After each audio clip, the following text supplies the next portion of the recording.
Hello aspirant, నేను మీ గోపాల్ సార్ని ఒక కొత్త యూట్యూబ్ ఛానల్ ద్వారా ఫ్రీగా జేఎల్ఎం జాబ్ ఆన్లైన్ క్లాసెస్ అందిస్తున్నా. సో మన ఛానల్కి సబ్స్క్రైబ్ చేసి లైక్, షేర్, కామెంట్ చేయండి. ఈరోజు జేఎల్ఎం జాబ్ ఎలా ప్రిపేర్ అవ్వాలి, ఎగ్జామ్ పార్ట్ 1 ఎలా ఉంటుంది, ఎన్ని మార్క్స్ రావాలనేది తెలుసుకుందాం. మనకి త్వరలో జేఎల్ఎం నోటిఫికేషన్ రాబోతుంది. సో యాస్పిరెంట్ అలర్ట్గా రెడీ ఉండండి. సో ముందుగా సిలబస్ డిస్కస్ చేద్దాం. So electrical technical syllabus, fundamental of electricity. So fundamental of electricity అంటే ఎలా ఉంటుంది, సో అందులో ఏమేమి టాపిక్స్ ఉంటాయని డిస్కస్ చేయడానికి ఉంటుంది. సో ఫండమెంటల్ ఆఫ్ ఎలక్ట్రిసిటీలో so first of all current or voltage, power, energy, resistor, ohm's law, series circuit, parallel circuit and KCL, KVL, star connection, delta connection, star to delta conversion, delta to star connection, or electricity used in safety devices and earthing మరియు earthing topic and electrostatic. ఇవన్నీ topics కలిపి fundamental of ఎలక్ట్రిసిటీలో discuss చేద్దాం. Next second chapter magnetism. So magnetism mean అయస్కాంతం. So అయస్కాంతం attraction property and piece of reflection property. So that piece iron pieces is attraction and reflection. So ఆకర్షణ గుణం, వికర్షణ గుణం కలిగి ఉన్నదాన్ని అయస్కాంతం అంటాం. సో మ్యాగ్నెటిజంలో magnetic or electromagnetic induction or magnetic effect of electrical current. Magnetic effect of electrical current is magnetism or magnetic material.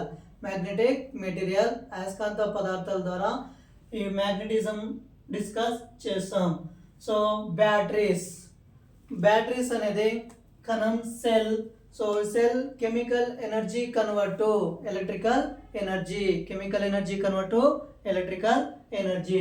So student, chemical energy to electrical energy is cell. So ఈ number of cells అంటే ఒకటి కంటే ఎక్కువ cells కలిగి ఉంటాయి, అది batteries. So ఈ batteries లోపల primary cell and secondary cell ఉంటుంది, secondary cell. So type of primary cells ఎలా ఉంటాయి, ఆర్ సెకండరీ సెల్స్ ఎలా ఉంటుంది. So constant current method or constant voltage method. So battery losses ఏంది, ఎఫిషియన్సీ, అవుట్పుట్ మొత్తం batteries ద్వారా డిస్కస్ చేస్తాం. So fundamental of next chapter, fourth chapter, fundamental of AC circuit. So AC అంటే ఏంటంటే alternating current. So ఈ alternating quantity changes with time. అంటే magnitude, voltage, కరెంటుతో పాటు టైం ఫ్రీక్వెన్సీ చేంజ్ అవుతూ ఉన్నదని ఫండమెంటల్ ఆఫ్ ఏసీ సర్క్యూట్. ఈ fundamental of AC circuit resistor, inductor, capacitor. So element resistor, inductor, capacitor మీద డిపెండ్ అయి ఉన్నదని fundamental of AC circuit. So important ఇందులో RL circuit, RC circuit, RLC circuit. So series ఉంటుంది, parallel circuit ఉంటుంది. So star conversion or delta conversion, star delta. So star delta లోపల voltage or line voltage, phase current or line current ఎలా ఉంటుందని discuss చేయడానికి fundamental of AC circuit. So basic fifth chapter basic electronic. So fifth chapter basic electronic device, small devices. Electronic devices small devices అంటే చిన్న చిన్న పరికరాల ద్వారా electronics ఉంటుంది. So ఎలక్ట్రికల్కి ఎలక్ట్రానిక్ డిఫరెంట్. సో ఎలక్ట్రానిక్ అనేది పవర్ కన్సూమేషన్ అంటే తక్కువ పవర్ తీసుకుంటుంది, లాసెస్ కూడా తక్కువ ఉంటుంది. సపోజ్ ఏ డివైసెస్ ఉంటాయంటే diode or rectifiers, amplifier, oscillator, power electronic డివైసెస్ని డిస్కస్ చేయడానికి బేసిక్ ఎలక్ట్రానిక్.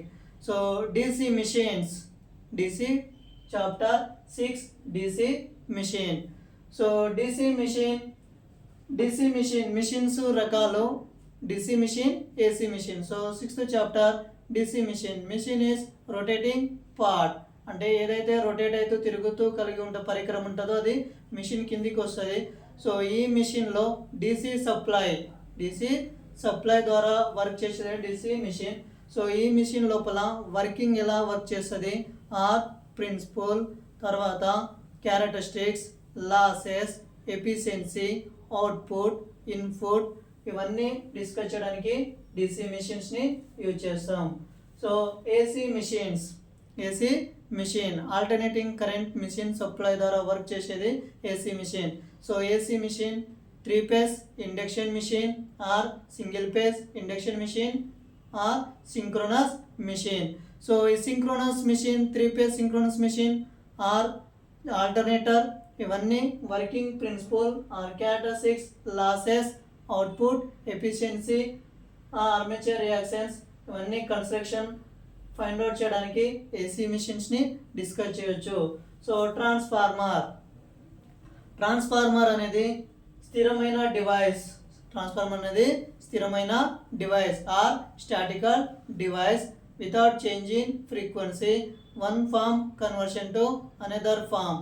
అంటే ఎనర్జీ కన్వర్ట్ అవుతూ ఉంటుంది. ట్రాన్స్ఫార్మర్ అనేది రొటేట్ అవ్వదు, మిషన్స్ మాత్రమే రొటేట్ అవుతుంది, ట్రాన్స్ఫార్మర్ రొటేట్ అవ్వదు. So transformer construction, working principle, step up transformer, step down transformer, auto transformer, instrumentation transformer, cooling system or losses, efficiency, output, మొత్తం ట్రాన్స్ఫార్మర్ని ఫైండ్ అవుట్ చేస్తాం. నెక్స్ట్ 9వ chapter electrical measurement. So electrical మనం ఏదైతే voltage, current, power, energy ఉంటుందో ఆ electrical measure చేయడానికి, కొలవడానికి ఒక ఇన్స్ట్రుమెంటేషన్ అనేది సహకరిస్తుంది. ఆ instrumentation analog digital measurement, analog and digital measurement. So analog ఉంటుంది, డిజిటల్. సో అప్రాక్సిమేట్లీ వాల్యూస్ ఏదైతే ఉంటుందో అది analog, digital binary digits numbers ద్వారా తెలిసేది డిజిటల్ ఇన్స్ట్రుమెంట్. సో ఎలక్ట్రికల్ మెజర్మెంట్లో utilization subject, utilization or electrical energy. So utilization subject కూడా combine అయి ఉంటుంది. యూటిలైజేషన్ సబ్జెక్ట్ మెయిన్ మనకు sodium vapour lamp type of రకాల బల్బులు యూజ్ చేస్తాం. సో ఎలా వైరింగ్ చేస్తాం, ఏ బల్బులు ఎక్కడ యూజ్ చేస్తాం, దాని అప్లికేషన్స్ ఏది, ఇవన్నీ ఎలక్ట్రికల్ మెజర్మెంట్స్లో ఆర్ పరికరాల యొక్క అప్లికేషన్ తెలుసుకోవడానికి యూజ్ అవుతుంది electrical measurement. Next electrical 10th chapter electrical power generation. So electrical power generation and transmission and distribution power system. Electrical power generation, power system. So ఈ power system subject ద్వారా ఎలా generate అవుతుంది. So మనం current use చేస్తున్నాం కాబట్టి generate చేసిన తర్వాత transmission చేసిన తర్వాత డిస్ట్రిబ్యూషన్ చేయాలి. సో ట్రాన్స్మిషన్, డిస్ట్రిబ్యూషన్ ఎలా చేస్తాం అనేది ఎలక్ట్రికల్ పవర్లో సిస్టమ్ ద్వారా తెలుసుకుంటాం. సో ఇందులో hydel or thermal power plant, nuclear power plant, తర్వాత transmission line, transmission losses, corona losses, skin losses, effect of the losses of the transmission line or ring main distribution system or insulators, ఇవన్నీ topic electrical power generation or power సిస్టంలో తెలుసుకుంటాం. So ఈ technical syllabus 10 చాప్టర్స్కి 65 marks, 10 చాప్టర్స్కి 65 marks in first part. So మనకి 15 మార్క్స్కి second part ఉంటుంది general knowledge. So సింపుల్గా క్వశ్చన్ అడుగుతారు మనకి 15 మార్క్స్కి.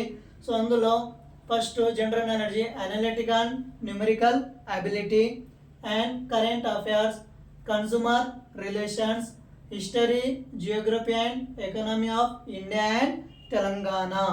So general science, everyday life, మన లోపల ఏమైతే సైన్స్ యూజ్ చేస్తూ ఉంటామో డైలీ, సో అలాంటి general science of everyday life. So తెలంగాణలో society, culture, heritage, arts, literature of Telangana. మన సంస్కృతి ఎలా ఉంటుంది అనేది కూడా దాని మీద జనరల్ నాలెడ్జ్లో మనకు 15 మార్క్స్ క్వశ్చన్ వస్తుంది. సో జనరల్ నాలెడ్జ్కి 15 మార్క్స్ క్వశ్చన్ ఉంటే part 2. So electrical technician syllabus మొత్తం 65 మార్క్స్ ఉంటుంది, 65 మార్క్స్. సో ఈ సిలబస్ డిస్కస్ అయిపోయిన తర్వాత మనం ఎగ్జామ్స్ ఎన్ని మార్క్స్ రావాలి, minimum 30% to 40%, 30% to 40% qualify marks. So మొత్తం మార్క్స్ 80 మార్క్స్కి ఉంటుంది. సో ప్రీవియస్ క్వశ్చన్స్ ప్రాక్టీస్ చేయండి. తర్వాత డైలీ యూట్యూబ్ ఛానల్ ద్వారా క్లాసెస్ అందిస్తాం కాబట్టి ఆ నోట్స్ రాసుకొని ప్రిపేర్ అవుతూ ఉండండి.